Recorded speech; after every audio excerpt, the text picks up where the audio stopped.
નમસ્કાર કે ન્યૂઝમાં આપની સાથે હું છુમરી સમાચારોની શરૂઆત કરીશું હેડલાઇન્સથી।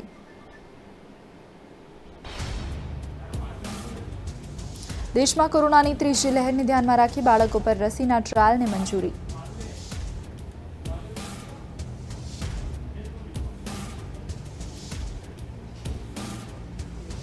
ગુજરાત હવે તોકતે વાવાઝોડાના ખતરાથી બહાર।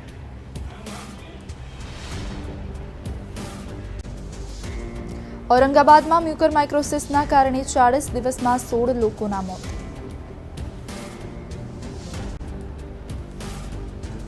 અમદાવાદ શહેરમાં વાવાઝોડા દરમિયાન એક જ દિવસમાં 200 વૃક્ષો ધરાશાયી થયા।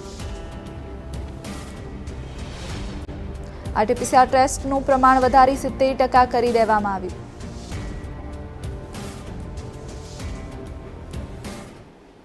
નજર કરીએ વિગતવાર સમાચારો પર। દેશમાં સતત ત્રીજા દિવસે કોરોના સંક્રમણનો આંકડો 3 લાખથી નીચે નોંધાયો છે। જો કે મંગળવારે તેના સામાન્ય વધારો નોંધાયો હતો, પરંતુ મૃતકાંક ખાસ કોઈ જ ઘટાડો નોંધાયો નથી।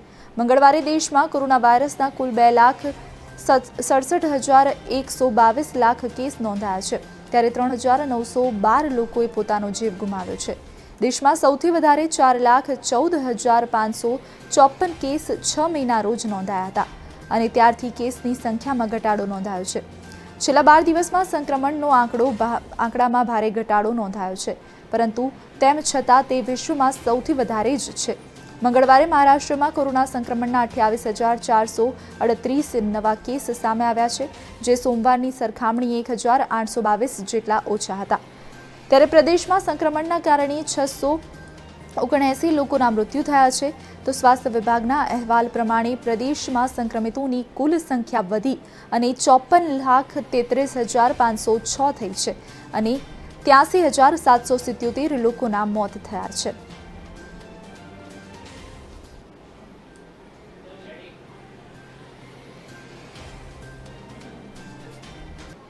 તો આગળ વાત કરીએ કોરોના વાયરસની સૌથી વધુ નુકસાન માણસના ફેફસાને થાય છે, પરંતુ હવે તે એવી એડવાઇઝરી આપવામાં આવી છે કે ફેફસામાં હાજર કોવિડ-19ના કણોને 99.99% ખતમ કરી શકે છે।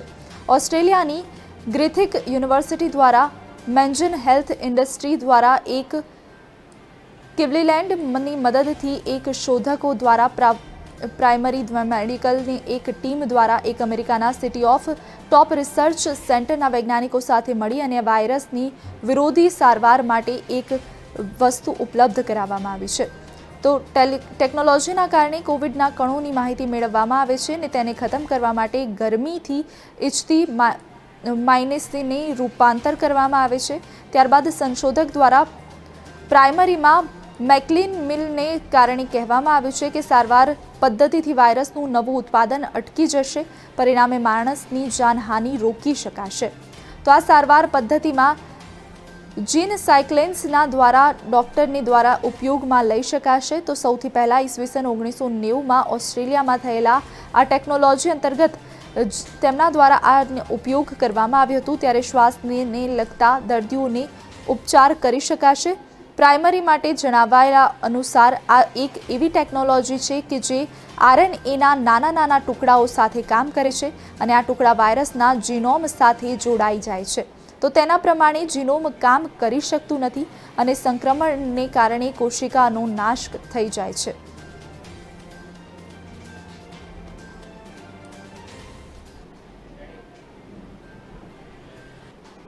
તો આગળ વાત કરીએ દુનિયાના સૌથી વધુ વસ્તીવાળા દેશ ચીનમાં દુલ્હનોનો ખોટ વર્તાઈ રહી છે, જેના પરિણામે દેશમાં લગભગ 3 કરોડ યુવાનો કુંવારા રહી રહ્યા છે। હકીકતમાં ચીની દંપતી બાળક રૂપે પુત્રી કરતાં પુત્રને વધારે ઈચ્છા આપે છે। તો હવે આ પુત્ર પ્રેમને સંકટ બની ગયો હોય તેવું લાગી રહ્યું છે।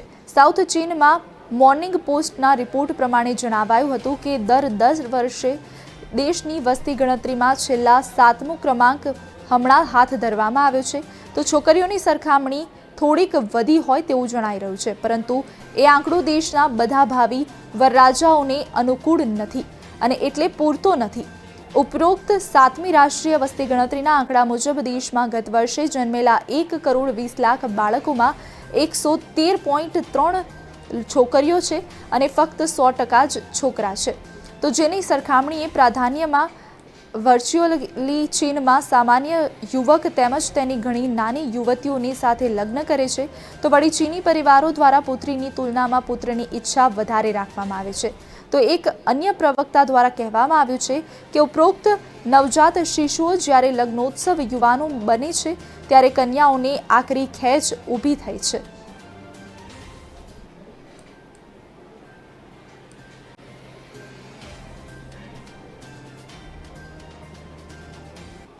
તો આગળ વાત કરીએ, દેશમાં આવતા સપ્તાહથી બાળકો પર કોરોનાની વેક્સિનનું ટ્રાયલ શરૂ થશે।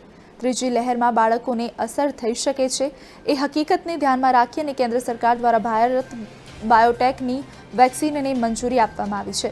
ટ્રાયલનો આ તબક્કો આગામી 10 થી 12 દિવસમાં શરૂ થાય તેવી શક્યતા છે। કોરોનાની ત્રીજી લહેર આવવાની શક્યતાને પગલે અને એ લહેરમાં બાળકોને પણ અસર થાય તેવી શક્યતા હોવાથી 2 વર્ષથી 18 વર્ષના બાળકો માટે વેક્સિન તૈયાર કરાવવામાં આવી છે। ટ્રાયલ 2 થી 18 વર્ષના 525 બાળકો પર થશે। વૈજ્ઞાનિકો દ્વારા સંમતિ આપવામાં આવી છે કે પરીક્ષા માટે ભલામણ કરી અને કહેવામાં આવ્યું હતું કે પરીક્ષણ દિલ્હી, પટણા, નાગપુરમાં કરવામાં આવશે। ડ્રગ કંટ્રોલ જનરલ ઓફ ઇન્ડિયાના 2 થી 18 વર્ષના બાળકોને કોરોનાની રસી આપવા માટે બીજા અને ત્રીજા તબક્કાની મંજૂરી આપી હોવાની ભારતના બાળકોને વેક્સિન તરફ આગળ વધી રહ્યા છે। તો અત્યાર સુધીમાં 18 વર્ષથી ઉપરના વયના લોકો માટે જ વેક્સિન ઉપલબ્ધ છે। તો દુનિયાભરમાં 18 વર્ષથી ઉપરની વયના લોકોનું જ કોરોના સામે રક્ષણ આપવા માટેની વેક્સિન છે। તો અમેરિકા દ્વારા ગત 10મી મેના રોજ 12 થી 15 વર્ષના બાળકો માટે વેક્સિન આપવા માટેની ઇમરજન્સી મંજૂરી આપી દેવામાં આવી હતી।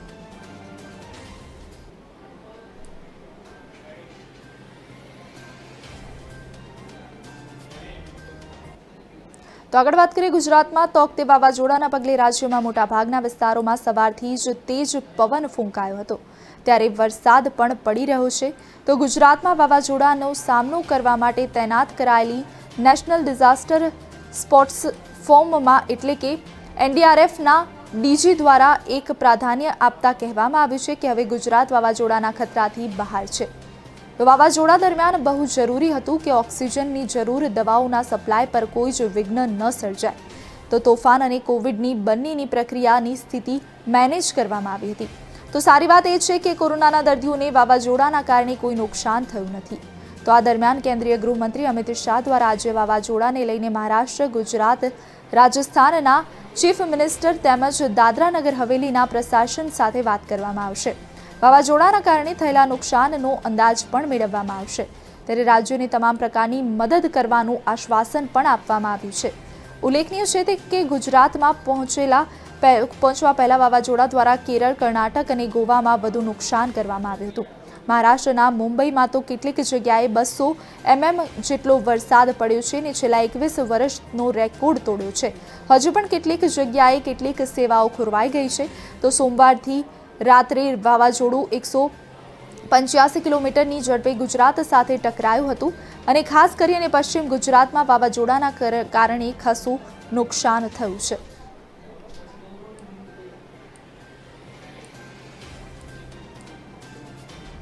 સમાચારોમાં હાલ રોકાઈશું એક બ્રેક માટે।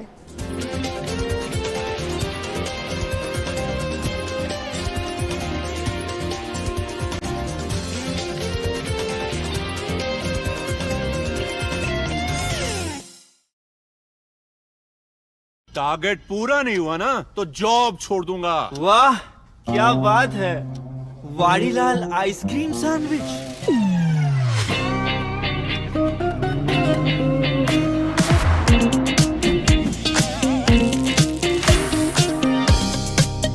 फ्लेवर्स इतने कि हर दिल बोले वाह वाड़ीलाल।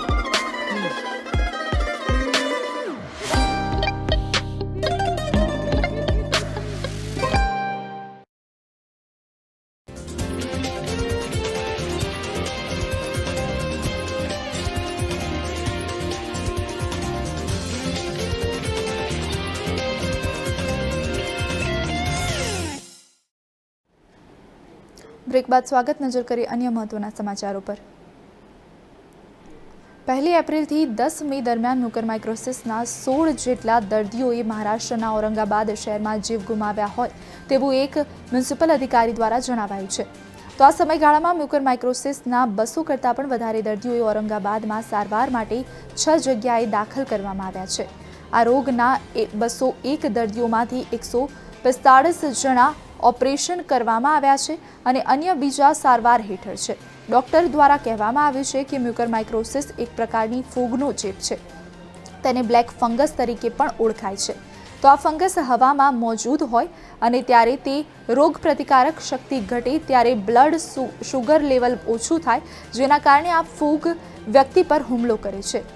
તો જે દર્દીના પર આ ફૂગનો ચેપ લાગ્યો હોય તેમના દ્વારા જણાવાયું છે કે તેમાં મોટાભાગના એટલે કે 76 વર્ષના વ્યક્તિઓ દ્વારા ડાયાબિટીસના દર્દીઓ હોય અને ત્યારબાદ ઓક્સિજન પર રાખી અને તેમને સ્ટેરોઇડના સારવાર આપવામાં આવી હોય એવા લોકોમાં જ આ ફૂગના કેસ વધારે જોવા મળી રહ્યા છે. તો આ ફૂગના દર્દીઓના શરીરમાં અને નાક દ્વારા થઈ અને ફેફસામાં, આંખમાં અને સાયન્સનમાં આ ફૂગ પ્રવેશે છે અને ત્યારબાદ તે સક્રિય થઈ અને શરીરને નુકસાન કરે છે.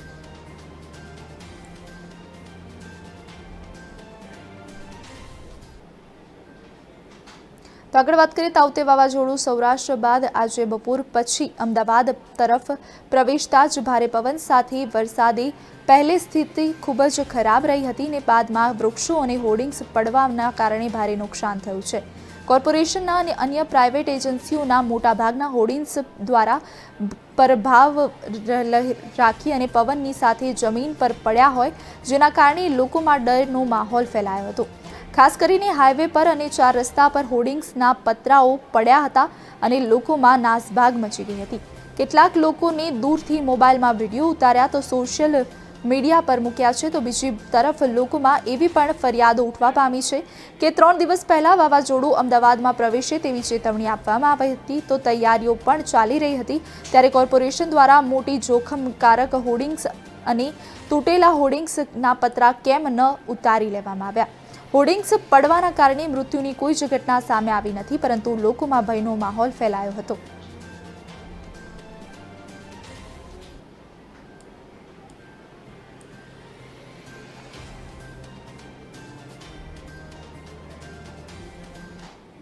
દેશમાં કોરોનાની લહેર હવે ધીમી પડી રહી છે. સ્વાસ્થ્ય મંત્રાલયના મતે રિકવરીમાં સ્પષ્ટપણે પોઝિટિવ ટ્રેક જોવા મળી રહ્યો છે.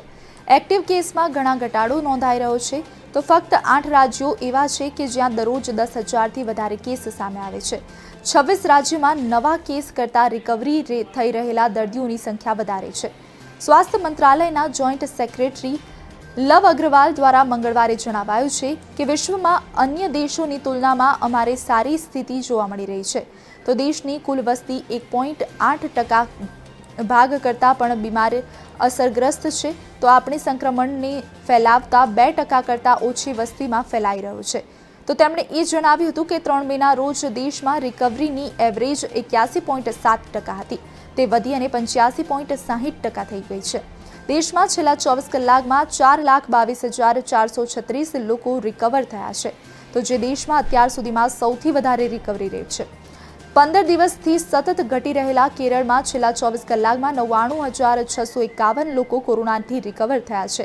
સ્વાસ્થ્ય મંત્રાલયના જણાવ્યા પ્રમાણે દેશમાં દરરોજ સરેરાશ 18 લાખથી વધારે ટેસ્ટ થઈ રહ્યા છે. સતત ટેસ્ટિંગ કરવામાં આવી રહ્યું છે. છેલ્લા કેટલાય સમયથી કંટ્રોલમેન્ટ ઝોન પર ફોકસ રાખવામાં આવી રહ્યું છે. તો તેની અસર જોવા મળી રહી છે. દેશમાં છેલ્લા 24 કલાકમાં 2.63 લાખથી વધારે કેસ આવ્યા છે. તો ભારતમાં 7 મેના રોજ સૌથી વધારે 4.14 લાખ કેસ સામે આવ્યા હતા અને ત્યારથી નવા કેસમાં 27% ઘટાડો નોંધાયો છે. દેશમાં 199 જિલ્લા એવા છે કે જ્યાં 3 સપ્તાહથી સંક્રમણ ઓછું થઈ રહ્યું છે.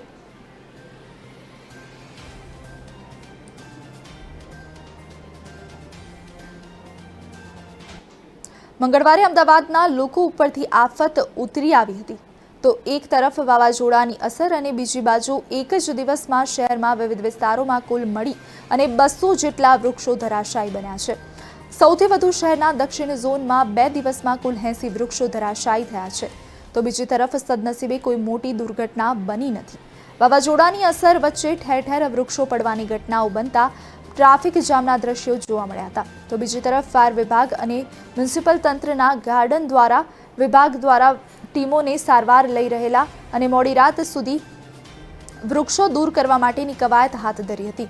મંગળવારે પરિસ્થિતિને એવી સર્જાઈ હતી કે શહેરના 7 ઝોનમાંથી સતત વૃક્ષો ધરાશાયી બન્યા હોય તેવી કોલ આવતા કંટ્રોલ રૂમ ગગડી ઉઠ્યું હતું. ત્યારબાદ સોમવારે શહેરના જુદા જુદા વિસ્તારોમાં કુલ 61 વૃક્ષો ધરાશાયી બનવા પામ્યા.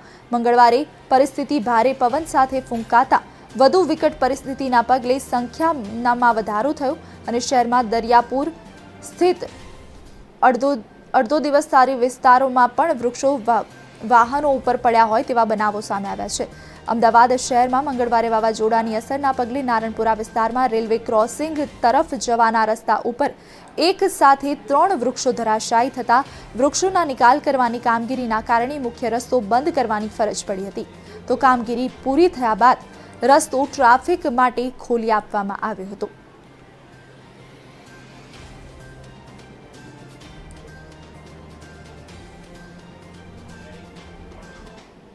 તો આગળ વાત કરીએ, તાઉતે વાવાઝોડાએ સૌરાષ્ટ્ર વિસ્તારમાં તબાહી સર્જી દીધી હોય તેવા દ્રશ્યો સામે આવ્યા છે. તો ગઈકાલે સાંજથી શરૂ થયેલા તાઉતેના પવન અને વરસાદને કારણે ગીર સોમનાથ, અમરેલી જિલ્લાને મોટું નુકસાન વેઠવાનો વારો આવ્યો છે. તો તેમાં પણ ગીર સોમનાથ જિલ્લાના ઉના, કોડીનાર, પ્રાચી, પ્રાચી આસપાસના ગામડાઓમાં સંપર્ક વિહોણા થયા હોય તેવું સામે આવ્યું છે.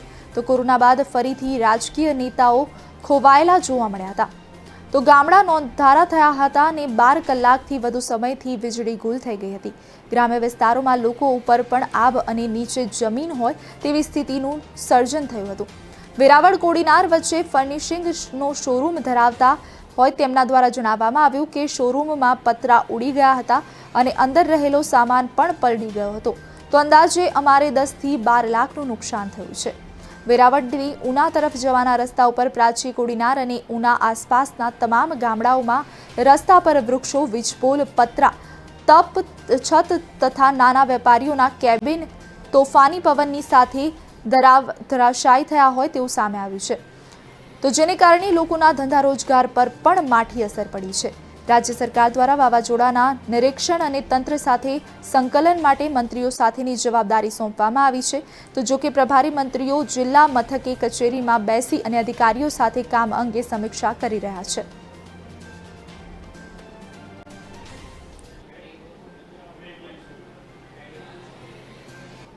સમાચારોમાં ફરી રોકાઈશું એક બ્રેક માટે.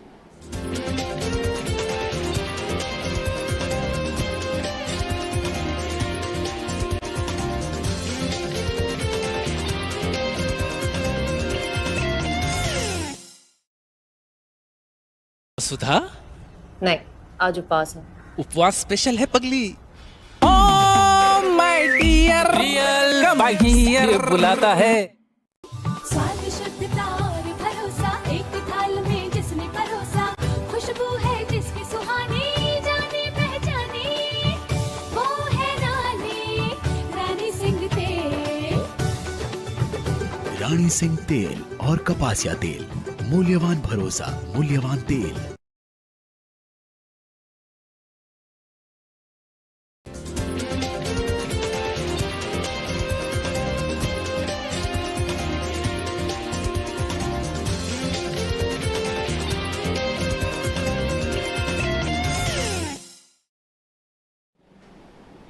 બ્રેક બાદ સ્વાગત. નજર કરીએ અન્ય મહત્વના સમાચારો પર.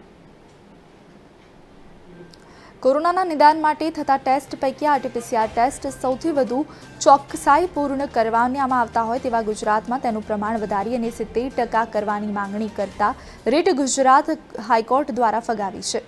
તો અરજદારો દ્વારા રજૂઆત કરાઈ હતી કે રાજ્યમાં અત્યારે આરટીપીસીઆર ટેસ્ટનું પ્રમાણ 40% છે. તો ચેપને ઝડપથી કાબૂમાં લેવા માટે આ ટેસ્ટિંગનું પ્રમાણ વધારવું જોઈએ. જો કે આ અંગે આરટીપીસીઆરની કોઈ જ ફરજિયાત ગાઈડલાઈન ન હોવાના કારણે કોર્ટે રીડ ફગાવી છે. અરજદારો દ્વારા રજૂઆત કરી હતી કે રાજ્યમાં અત્યારે આરટીપીસીઆર ટેસ્ટનું પ્રમાણ 40%થી પણ નીચે છે. તો બાકીના ટેસ્ટ રેપિડ દ્વારા કરવામાં આવે છે. આરટીપીસીઆર ટેસ્ટને ચોકસાઈવાળું ગણવામાં આવતા તેના પ્રમાણમાં વધારો કરવામાં આવે તો સંક્રમણ ઝડપથી કાબૂમાં આવી શકે તેમ છે. આરટીપીસીઆર ટેસ્ટના પ્રમાણમાં ગાઈડલાઈન જારી કરવામાં આવવી જોઈએ. કોરોનાના નિદાન માટે આ ટેસ્ટને ગોલ્ડન સ્ટાઇલ કહેવામાં આવી રહી હોય ત્યારે જો કે કોર્ટે આરટીપીસીઆર ટેસ્ટની ગાઈડલાઈન અંગે વધુ પૂછતા જણાવ્યું હતું કે ફરજિયાતપણે 70% આરટીપીસીઆર ટેસ્ટ કરવા અંગે કોઈ જ ગાઈડલાઈન નથી, જે ધ્યાનમાં રાખી કોર્ટે રેડ ફગાવી છે.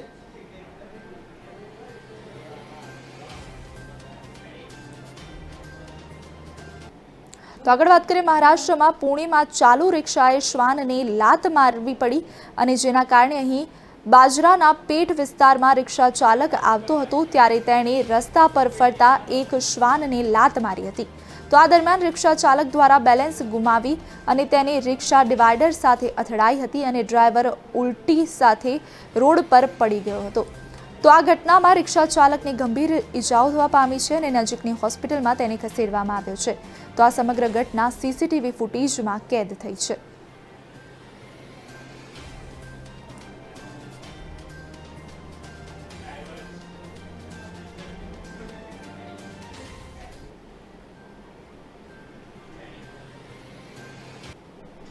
તો આગળ વાત કરીએ ઉત્તર પ્રદેશમાં ગંગા કિનારે લાશોના ઢગ જોવા મળી રહ્યા છે.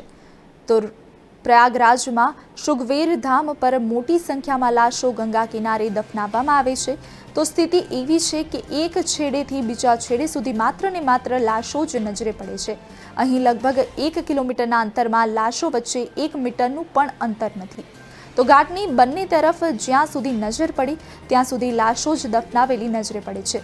લાશોની આસપાસ ઝંડા કે દંડા લગાવવામાં આવ્યા છે. એટલું જ નહીં પરંતુ લાશોની સાથે આવનારા કપડાં અને તકિયા સાથે ચાદર પણ ત્યાં જ છોડી અને લોકો જતા રહે છે. તો આવામાં ગંગા કિનારે ખૂબ જ ગંદકી પડી રહી છે.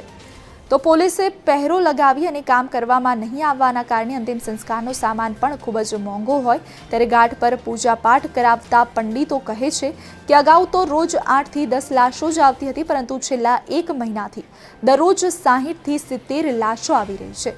તો કોઈ દિવસે તો 100 થી પણ વધારે મૃતદેહ આવે છે. 1 મહિનામાં અહીં 4000 થી વધુ લાશો આવી ચૂકી છે. ત્યારે શાસન દ્વારા પ્રતિબંધ મૂકવામાં શૈવ પ્રશાસન દ્વારા અનુયાયીઓને લાશો દફનાવી રહ્યા હોય ત્યારે ઘાટ પર હાજર પંડિત કહે છે કે શૈવ સંપ્રદાયના લોકો ગંગા કિનારે લાશો દફનાવે અને જતા હોય છે. તો આ ઘડી જૂની પરંપરા છે ત્યારે તેને રોકી ન શકાય અને તેનાથી લોકોની ધાર્મિક લાગણીઓ દુભાશે. શુગવેરપુરમાં ધામ આવેલું છે જેના કારણે પુરોહિતનું કામ કરનારા લોકો દ્વારા કહેવામાં આવ્યું કે સામાન્ય દિવસોમાં અહીં 8 થી 10 લાશો જ આવતી હતી ને તેનાથી હવે તે ગરીબ લોકો છે ને તેમની પાસે ખાવાના પણ પૈસા ન હોય ત્યારે લાશની અંતિમ સંસ્કાર કરાવવાનો ખર્ચ ખૂબ જ મોંઘો થતો હોય છે. તો તેના કારણે તેઓ લાશને અહીં દફનાવી અને જતા રહે છે.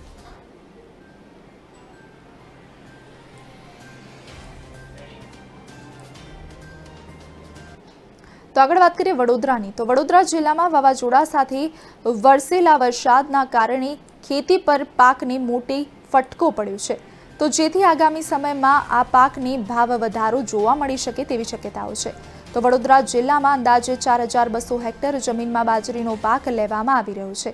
1000 હેક્ટર જમીનમાં ડાંગર તેમજ 6800 હેક્ટર જમીનમાં શાકભાજીનો પાક લેવામાં આવ્યો છે. વાવાઝોડા અને વરસાદના કારણે જિલ્લાના લગભગ તૈયાર થયેલા ઉપરાંત ઉપપકાઉ પાકને પણ જાંબુ અને કેરીના પાકને પણ મોટું નુકસાન થયું છે. તો આ પાકનું નુકસાનનો અંદાજ કાઢવા માટે ગ્રામ સેવકો દ્વારા સૂચનો આપવામાં આવી રહ્યા છે.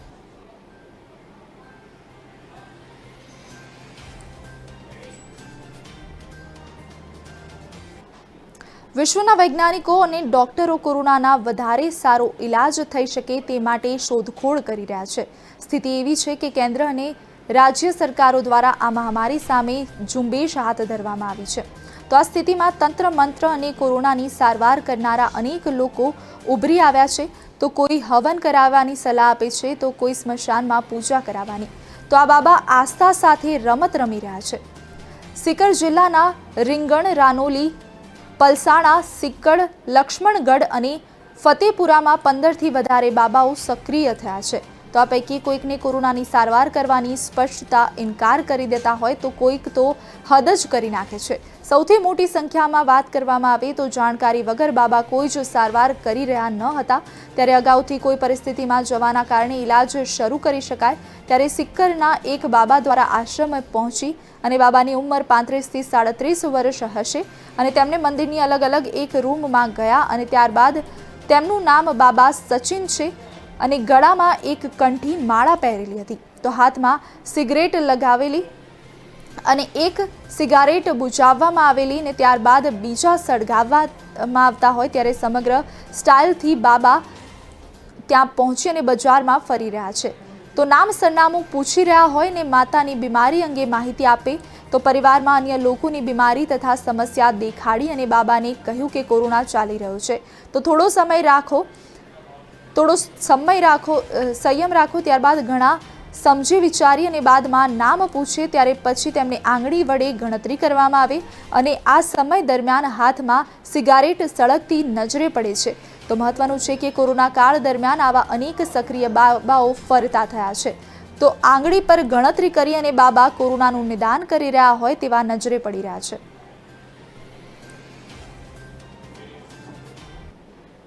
સમાચારોમાં અત્યારે આટલું જ। આપ જોતા રહો કે ન્યૂઝ।